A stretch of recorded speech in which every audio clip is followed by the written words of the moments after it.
ভালো থাকবেন, নির্ভয়া দেখবেন, শর্মিলা শো হাউস দেখবেন, আর সঙ্গে আমি শ্রীলেখাও দেখবেন। অনেকদিন কোনো ভিডিও আপলোড করছি না। কোথায় মুভিজ ট্র্যাক করেছে সেটা নিয়ে নিউজ। কি বলবো, আমার কথা বন্ধই হয়ে গেল। কান্নাটা কি আমি অপরাধ করেছি? আমি তো দুটো লোককে মারতে ইচ্ছা করছিল, মারিনি। আমি কেঁদেছি, আমি একজন ইমোশনাল মানুষ। আর আশেপাশে পরিবেশকে নয়, আশেপাশের জীবগুলোকে নয়। আমি তখন নির্ভয়া হয়েছিলাম, তারা নির্ভয়া হয়ে।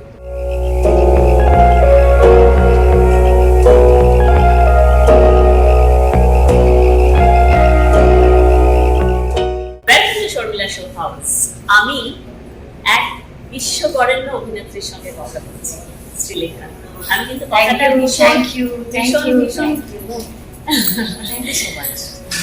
ভীষণ বুঝে শুনে কথাটা বললাম।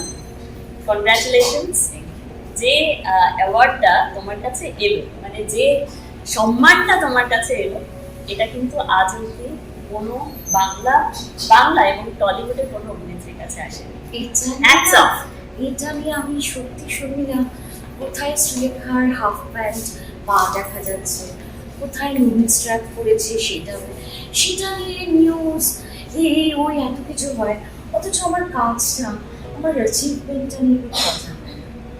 মানে এখন না, এটা বোধহয় আমাদের দোষ। এটা এখন না আমার অবাক হয় না, ভুল পাই না।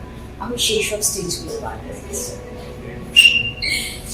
আমি জানি শ্রীলেখাদের সঙ্গে আমার ক্যামেরার বাইরে অনেক কথা, এবং আমি মানুষ হিসেবে শ্রীলেখাদেরকে অনেক বেশি চিনি।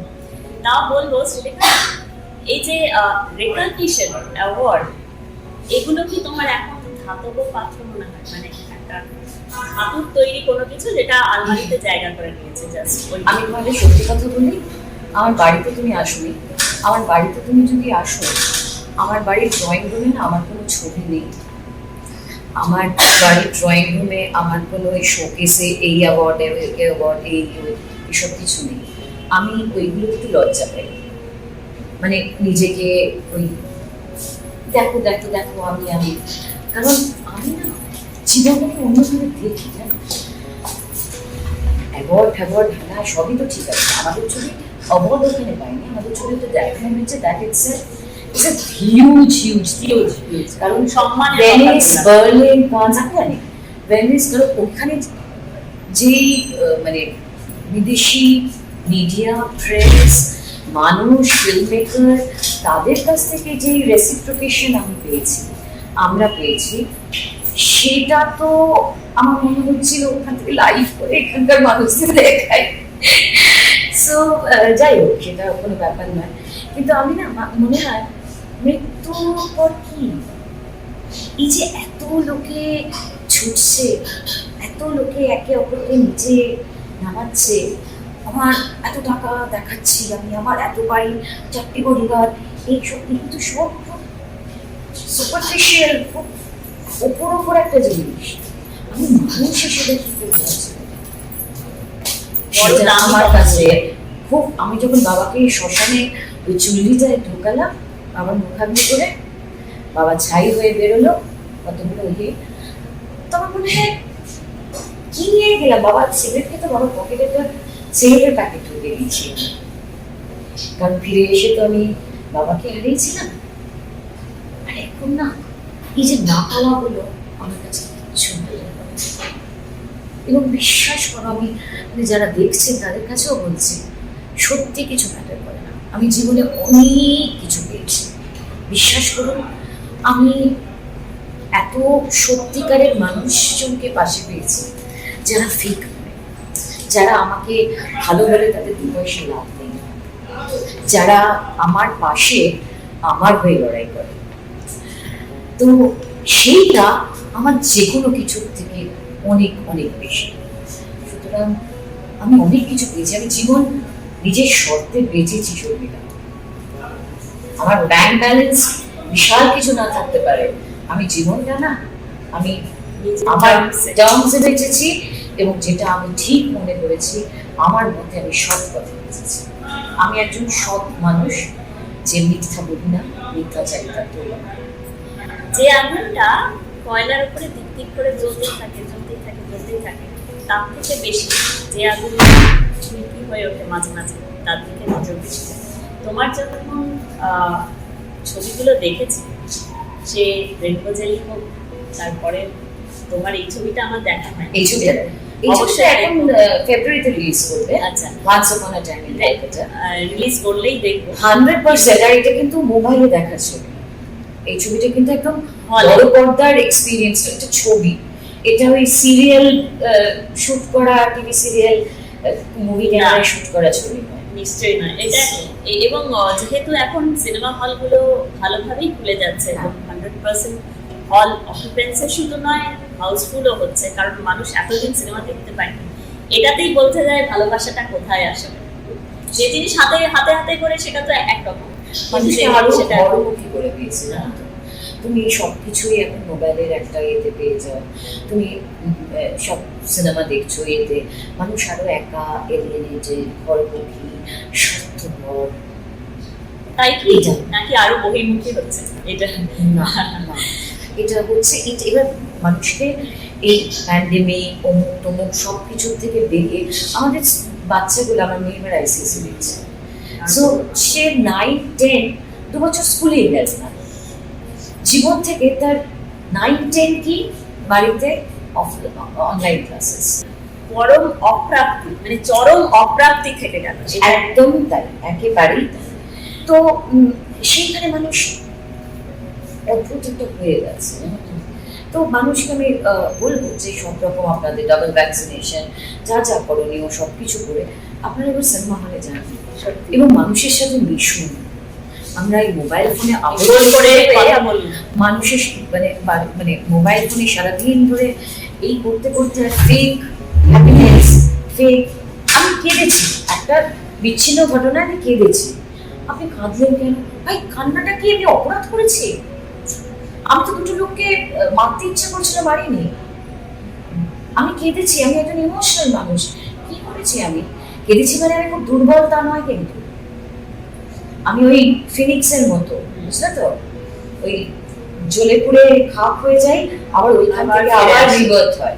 একদম একদম। আমি এতক্ষণ শুনছিলাম আর ভাবছিলাম এটা একটা শব্দ স্ক্রিপ্টেড নয়, ভেতর থেকে বেরিয়ে আসে যে কথাগুলো, তার এক্সপ্রেশনই আলাদা থাকে। মুগ্ধ হয়ে দেখছিলাম। আমি স্ক্রিপ্টেড কথা বলতে পারি না, আমি ক্যামেরার সামনে অভিনয় করতে পারি না, কিন্তু এটা তো মানুষ জ্বলন্ত একটা কিছু দেখি। সত্যি মানুষ যে কজন মানুষ বুঝবেন নিশ্চয়ই। Thank you. আবার অনেকে দেখবে এখানে হাহা ভীষণ হাহা পেলে ওদের, বা ফাটা জিন্স কেন পরেছেন এই নিয়ে কমেন্ট করবে কোনো কথা না শুনে। আপনার কি এই বয়সে ফাটা জিন্স পরা উচিত? আপনার এখন সংকীর্তন করার বয়স, হরিনাম সংকীর্তন করুন। সো কিছু যায় আসে না, ইচ্ছাই করুন, আপনার যদি তাতে আনন্দ যায় আসে না।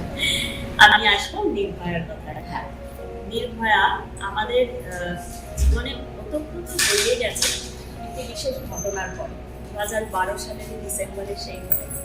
এবং সেটা এখনো ঘটনা নেই, এখন একটা একটা হয়ে দাঁড়িয়েছে, ওই মানে হ্যাশট্যাগ মতো আজকের দিনে হ্যাশট্যাগের মতো হয়েছে। এটা আমাদের বোধহয় সব মেয়েদের মধ্যে নির্ভয়ের বীজ আছে। মানে আমরা আছে কোনো কি? সময়, কোনো সেটা কোনো নিজের সময় যাদের নেই, মানে যারা এখনো নির্ভয়া হয়ে উঠতে পারেনি, তাদেরকে নিজেকে খুঁজতে হবে এবং তাদেরকে মানে নির্ভয়া হতে জানতে হবে। একদম। এবং পরিচালক তোমাকে যে এই পরিসরটা দিলেন, চরিত্র নয়, এটা একটা পরিসর যেখানে তুমি নিজেকে ব্যক্ত করতে পারবে। তোমার যে ব্যক্তিত্ব, যে শ্রীলেখা এতক্ষণ কথা বলছিল, সেই ব্যক্তিত্ব আসলে প্রকাশিত হবে। সেটা হবে। আমি তো শুধু ডাবিং দেখেছি, পুরো ছবিটা দেখিনি। অংশ বলেছে যে দিদি খুব বেগ, কিন্তু একজন ডিরেক্টরের কাছে তার আর্টিস্টরা হচ্ছে তার ছেলে মেয়ের মতো, সে তো বলবি যে খুব ভালো। কিন্তু আমি নিজে খুব ক্রিটিক্যাল নিজের কাজে, সুতরাং আমি যখন দেখবো তখন আমি বুঝবো যে সত্যি আমি জাস্টিসটা করতে পেরেছি কিনা। ক্যারেক্টারটা was very form, very old, মানে ভেরি আমি।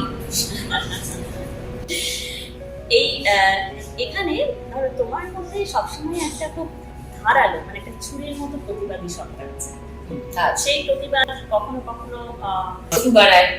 না, সেটা তো অ্যাডিশনাল, সেটা আমি বলছি না, কিন্তু কখনো কখনো যারা অবলা তাদের জন্য, কখনো কখনো যারা সত্যি সত্যি বিচার পায়নি তাদের জন্য, কখনো বা তোমার নিজের জীবনে ঘটে যাওয়া ঘটনা যেটাতে তোমার প্রতি অবিচার হয়েছিল সেটা নিয়েও তুমি মাঝে মাঝে স্মরণ হয়েছে। হ্যাঁ, তুমি যেটা পাওয়ার কথা ছিল, যে চরিত্র হয়তো তোমার একদম বাধা ছিল যে তুমি পাবে, কিন্তু সেটা একদম হয়নি। হয়েছে। আমাকে মিথ্যাবাদী প্রমাণ করার চেষ্টা হয়েছিল, হাতে হাতে কোনো প্রমাণ দিতে পারেনি, পারবেও না। তো সেটা ফ্যাক্ট। এবং যারা পেছনে কথা বলে, আমাকে এরকম অনেকে হোয়াটসঅ্যাপ করেছিল, তোর কি দরকার বলার এইসব, কি লাভ নেই, তাহলে আমিও মানে চুপচাপ থাকি, হতে দিই এই জিনিসগুলো। আমি তখন নির্ভয়া হয়েছিলাম, তারা নির্ভয়া হয়ে উঠতে পারি, তারা এই আড়ালে আপনাদের কথা বলে। তারা যারা সামনে ভীষণ দাদাদিদি করে, তারা প্রত্যেকে আড়ালে আপনাদের কথা বলে। তুমি তাদের চেনো? হ্যাঁ, নাম বলতে আর বলো না, আমার মানে আমি এদের সাথে মিশি না, আমি ওদের সাথে মিশি। কিন্তু সেখানেও তুমি বাধাপ্রাপ্ত অনেক জায়গাতেই তোমার। দেওয়া হয় না। না, আমি বলছি যে যে কুকুরদের ওরে বাবারে, এটা তো এখন একটা বার্নিং ইস্যু। আমার একটা ঘটনা তো মনে আসছে এই মুহূর্তে, যে তোমার কুকুরকে কেউ পৃথিবী থেকেই সরিয়ে দিয়েছে।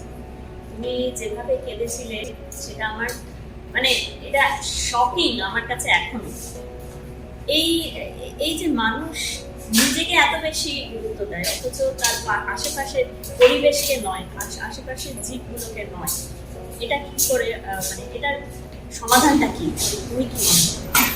আমি জানি না, কারণ যে বাবা মা তার বাচ্চাদের হাত ধরে আমার সাথে ঝগড়া করছিল, সেই বাচ্চা কি শিখছে? আমরা তো প্রথম শিক্ষাটা বাবা মার কাছ থেকে পাই। বাচ্চা কি শিখছে? কুকুররা কামড়ায়। বাচ্চা কি শিখছে? কিভাবে ঝগড়া করতে হয়। বাচ্চা কি শিখছে? কিভাবে মিথ্যে কথা বলতে হয়। বাচ্চা কি শিখছে? কিভাবে ফিজিক্যালি অ্যাসল্ট করতে হয়। বাচ্চা কি শিখছে? যারা তোমার থেকে ক্ষমতায় কম, সিকিউরিটি গার্ড, তাদের উপর তুমি তাদের মাইনে পাবে।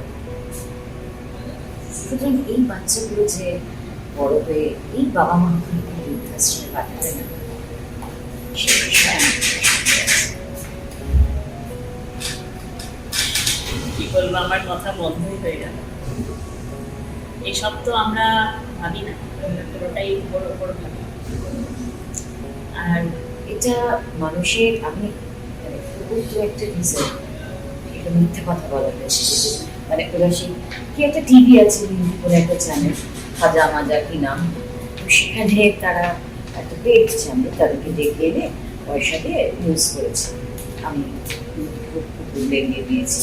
প্রথমত ওই তিনটে কুকুর যারা নিচে থাকে, ওই তিনটে কুকুর কিন্তু আমাদের রাষ্ট্রের সম্পত্তি, ওরা আমার পেট নয়। আমাদের খাওয়া দাওয়া দিই, আমাদের ভ্যাকসিন করাই, আমাদের দেখভাল করি। তাই মানে আমি কিন্তু বাড়িতে নিয়ে গিয়ে রাখি, এই জায়গাটায় ওদের যত্ন রাখি। সো এই যে কুকুর ছেড়ে দিয়েছে, এটা দাহা মিথ্যে, ফুলন। আর ওই যে কামড়ায় কিন্তু কুকুরটাকে কি করে দেখাবে, ভর্তি করে সাদা বড় মাখিয়ে দিয়েছে, মাখিয়ে দিয়েছে, ওটা ছবি করেছে। হাস্যকর, আমি মেয়েকে দেখবো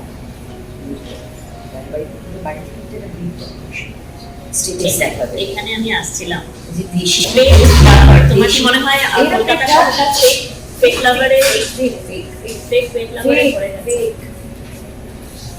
এরকম লকডাউনের শুরুতে অনেক জায়গায় দেখেছি বিদেশি কুকুর, ব্রিড ডগ, করোনার ভয়ে কুকুরগুলোকে এই গরমের মধ্যে আমরা নিজেরা সেভ করেছিলাম। ল্যাবকে লাইট পোস্টে দড়ি দিয়ে, শিকল দিয়ে বেঁধে রেখে দিয়েছে। ও মানে নিউরোলজিক্যাল রোগী, মানে নার্ভের রোগ হয়ে গেছে। শুধু দেশি কুকুর না, বিদেশি। ওটা দেখায় বাড়িতে, ওই যে তেরি কুত্তা और मेरी, टॉमी और मेरी कुत्ता वही है।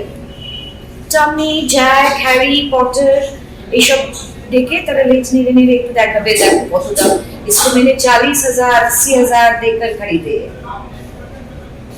আর আমরা যে ইন্ডি কুকুর, নিজেরা আমাদের কোন সাহেবের মলমূত্র ত্যাগ সেগুলো খেয়ে বোধহয় নিজেদের সাহেব ভাবে, তো আমরা যে দেশি সেটা দ্বারা Hey guys, this is Shormila Maiti from Shormila Show House, and please subscribe my channel, click the bell button for more updates.